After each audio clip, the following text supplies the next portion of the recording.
दोस्तों, आज इस वीडियो में हम बनाएंगे बिल्कुल बंगाली रसगुल्ले। आप देखिए, क्रैक्स इसके ऊपर बिल्कुल बंगाली रसगुल्लों की तरह, और इसकी स्पॉन्जीनेस देखिए आप जब हम इसको चाशनी में डालेंगे तो ये वापस से अपनी शेप ले लेगा। इसका मतलब ये है कि ये बिल्कुल एक स्पॉन्जी बाल की तरह है। आपने बहुत सारे फेमस जो इन्हें शेफ्स हैं उनके इंटरव्यू सुनी होगी कि उन्हें एक ही अटेम्प्ट पे रसगुल्ले नहीं बने हैं। उन्होंने काफी बार 20-25 बार इसे ट्राई किया है, फिर जाके उनके परफेक्ट रसगुल्ले बने हैं। लेकिन आज इस वीडियो में मैं आपको सभी tips and tricks and perfect measurement बताऊंगी, जिससे कि आपके फर्स्ट अटेम्प्ट पे ही बिल्कुल स्पॉन्जी परफेक्ट बंगाली रसगुल्ले बन जाए। मुस्कुराहट वो हीरा है जिसे आप बिना खरीदे पहन सकते हो, और जब तक ये हीरा आपके पास है, आपको सुंदर दिखने के लिए किसी भी और चीज की जरूरत नहीं है। Hello everyone, how are you all? Welcome back to my channel Dil Se Dubai Navneet. तो मेरे प्यारे दोस्तों, आज हम बनाएंगे बिल्कुल स्पॉन्जी सॉफ्ट बंगाली रसगुल्ले। तो चलिए चलते हैं हमारे किचन में और बनाते हैं बिल्कुल परफेक्ट टिप्स एंड मेजरमेंट के साथ रसगुल्ले। तो इन रसगुल्लों को बनाने के लिए मैंने जो इंग्रेडिएंट्स लिए हैं वो है, एक बड़ा चम्मच मैंने लिया है कॉर्न स्टार्च का, 250 ग्राम मैंने जहाँ पे पनीर लिया है। आप चाहो आप फ्रेश पनीर भी बना सकते हो, और 2 कटोरी मैंने ली है शुगर, ये सेम साइज की ही कटोरी है। अब सबसे पहले हम पनीर को करेंगे अच्छे से मैश हाथों के साथ ही।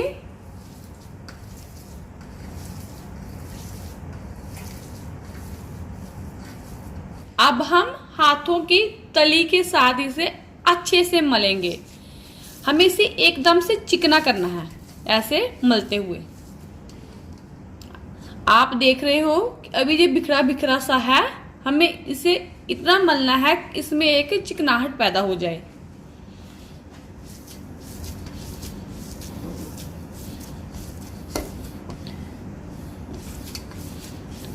अगर आपने फ्रेश पनीर बनाया है फिर तो आपको 3-4 मिनट ही लगेंगे, लेकिन अगर आपने पहले का बना के रखा है जहां बाजार से लिया है तो फिर टाइम ज्यादा लगेगा। तो आप देख सकते हो कि पनीर जो है वो चिकना होना स्टार्ट हो गया है ऐसे। अभी भी हम इसे और मलेंगे। तो जब पनीर इस तरीके से इकट्ठा सा होने लग जाए, आप देखिए पहले ये बिखरा बिखरा था, अभी इकट्ठा सा हो गया है, तब हम इसमें ऐड कर देंगे कॉर्न स्टार्च। ध्यान रखिए कि हमने 250 ग्राम में 1 चम्मच ऐड करना है।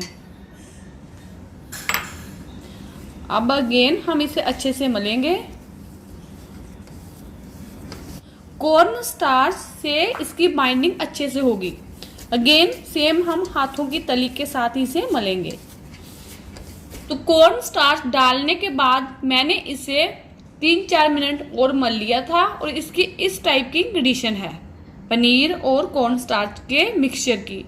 आप देख सकते हो कि ये जुड़ना स्टार्ट हो गया है और बिखर नहीं रहा है। तो हमें इस टाइप की ही इसकी कंसिस्टेंसी चाहिए थी। अब हम इसे रख देंगे और करते हैं चाशनी की तैयारी। अब हम बना रहे हैं चाशनी। जब आप चाशनी बनाओ तो आपने एक बात का ध्यान रखना है कि आप चाशनी किसी बड़े बर्तन में बनाओ। तो मैं इसे बना रही हूँ कुकर में, क्योंकि हमें जितनी शुगर लेनी है उससे 5 गुना हमें पानी लेना है। रसगुल्ले चाशनी में ही पकेंगे।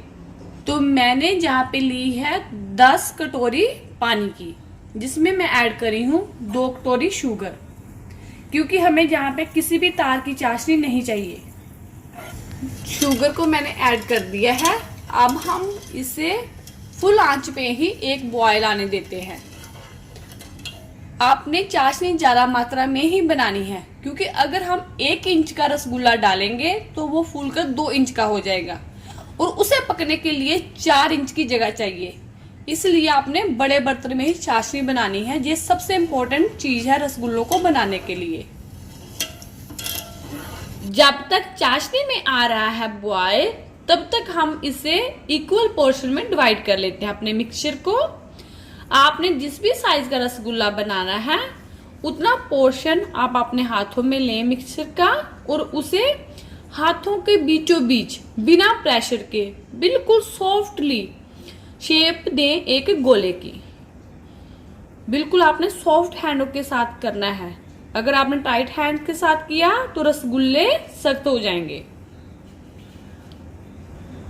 बस ऐसे ही। अगर आपको इसके ऊपर ये क्रैक्स दिख रहे हैं तो कोई प्रॉब्लम नहीं है, इससे चाशनी अच्छे से अंदर जाएगी और रसगुल्ले बिल्कुल स्पॉन्जी बनेंगे, बंगाली रसगुल्लों की तरह। तो ऐसे ही पूरे मिक्सचर को मैं शेप दे लूंगी रसगुल्लों की।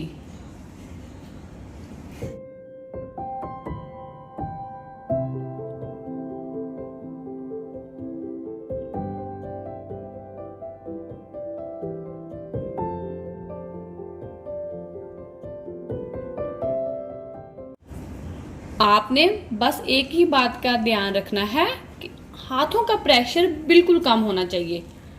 हाथों का प्रेशर ज्यादा बिल्कुल ना दें।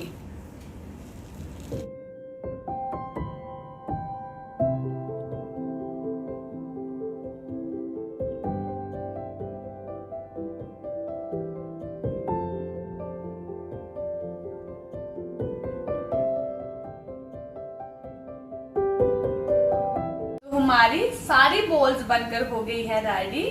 चाशनी में भी आ गया है बॉयल। हमें चाशनी में कोई भी तार नहीं चाहिए, बस शुगर अच्छे से मेल्ट होने के बाद, डिसॉल्व होने के बाद चाशनी में एक अच्छा सा बॉयल आना चाहिए। और आप ध्यान रखिएगा कि फ्लेम हमें हाई ही रखनी है। अब हम एक एक करके इसमें अपनी सारी बॉल्स डाल देंगे।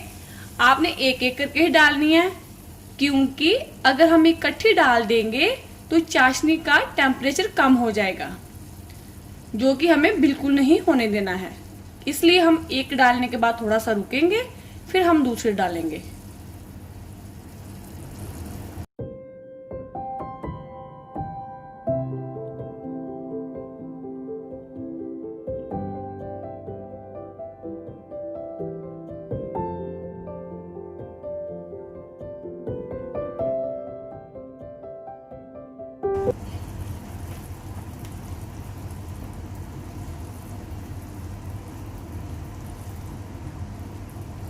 तो मैंने एक एक करके थोड़े थोड़े टाइम के बाद सभी बॉल्स इसमें डाल दी है। अब हम हाई फ्लेम पे ही इसे रखेंगे और 2 मिनट के लिए ढक देंगे, और फिर हम चेक करेंगे कि हमारे रसगुल्लों की क्या कंडीशन है। आपने इसको टाइट नहीं करना है, सिर्फ ऊपर ही ऐसे कवर करना है। अभी 2 मिनट हो गए हैं। हम चेक कर लेते हैं कि रसगुल्लों की क्या कंडीशन है। वाओ, आप देख सकते हो कि रसगुल्ले कितने फूल गए हैं विद इन 2-3 मिनट ही। आपने बिल्कुल भी हिलाना नहीं है। जहां पे पहले 5 मिनट हम इसे बिल्कुल भी टच नहीं करेंगे। बस हमें एक ध्यान रखना है कि फ्लेम हमें लो नहीं करनी है, वो मीडियम टू हाई ही होनी चाहिए। हम फिर से इसे ऐसे ही ढक देंगे और 5 मिनट के बाद हम देखेंगे, और फिर अगर हमें जरूरत हुई तो हम इसे थोड़ा सा इधर उधर हिला देंगे। तो हमें 5 मिनट और हो गए हैं। हम देख लेते हैं अब क्या कंडीशन है। आप देखिए कि ये कितने फूल गए हैं। ये ऑलमोस्ट डबल से भी ज्यादा फूल गए हैं। अब हम इसे थोड़ा सा ऐसे करके हिला सकते हैं। ओह माय गॉड, बहुत ही ज्यादा स्पॉन्जी और सॉफ्ट है, एकदम इसका वेट लाइट है। तो हमें इसे बहुत ही ज्यादा केयरफुली हैंडल करना है। आप देख सकते हो कि हम आसानी से देख सकते हैं कि ये कितने स्पॉन्ज इसमें बन गई है, बिल्कुल बंगाली रसगुल्लों की तरह। वो कुकर में भी हमें साफ साफ दिख रही है। अभी भी हम इसे और पकाएंगे। अभी हमें अराउंड 7-8 मिनट हो गए हैं। हमें टोटल इसको 18 मिनट देने हैं कुकिंग के लिए। हम अगेन इसे ढक देंगे और पकने देते हैं आराम से। आपने बस एक बात का ध्यान रखना है कि चाशनी का टेम्परेचर डाउन नहीं होने देना है। तो हमें इसे पकाते हुए और 5-7 मिनट हो गए हैं। हम देख लेते हैं अभी इनकी क्या कंडीशन है। तो अब हम चेक कर लेते हैं कि ये पक गए हैं या नहीं। आपने एक रसगुल्ला लेना है। आप देखिए कि बिल्कुल बंगाली रसगुल्लों की तरह इनके ऊपर क्रैक्स नजर आ रहे हैं। आप देखिए। अब हम इस रसगुल्ले को बिल्कुल नॉर्मल जो रूम टेम्परेचर में पानी है उसमें डालेंगे ऐसे, और देखिए कि रसगुल्ला बीच में डूब गया है, जो ऊपर नहीं आया है। तो इसका मतलब ये है कि रसगुल्ले रेडी हो गए हैं। अब हम कर देंगे फ्लेम को ऑफ। तो फ्लेम मैंने ऑफ कर दी है। रसगुल्ले हो गए हैं हमारे रेडी। अब हम इसे रूम टेम्परेचर पे ठंडा होने देते हैं और उसके बाद हम इसे 7-8 घंटे के लिए फ्रिज में रखेंगे। और इसे जब हम ठंडा ठंडा एंजॉय करेंगे ना, तो उसकी क्या बात है, वो भी मैं आपको दिखाऊंगी। तो मेरे प्यारे दोस्तों, रूम टेम्परेचर पे ठंडा करने के बाद फ्रिज में 4-5 घंटे रखने के बाद हमारे रसगुल्ले खाने के लिए बिल्कुल रेडी है। तो दोस्तों, इसके क्रैक्स बता रहे हैं हमें कि इसके अंदर कितनी स्पॉन्ज क्रिएट हुई है। और यही तो खासियत होती है बंगाली रसगुल्लों की। आप देखिए, तो ये हमारे बिल्कुल परफेक्ट स्पॉन्जी रसगुल्ले बनकर हो गए हैं रेडी। आप देखिए, जब मैं इसे वापस चाशनी में डालूंगी तो ये अपनी शेप ले लेगा। तो इसका मतलब ये है कि ये 100% परफेक्ट है। तो आप इस वीडियो में बताए गए सभी tips and tricks and method को फॉलो करिए और जिस स्पॉन्जी रसगुल्ले आप बनाइए और एंजॉय कीजिए। And please subscribe, share and like my channel Dil Se Dubai Navneet. Thank you for watching. Bye bye.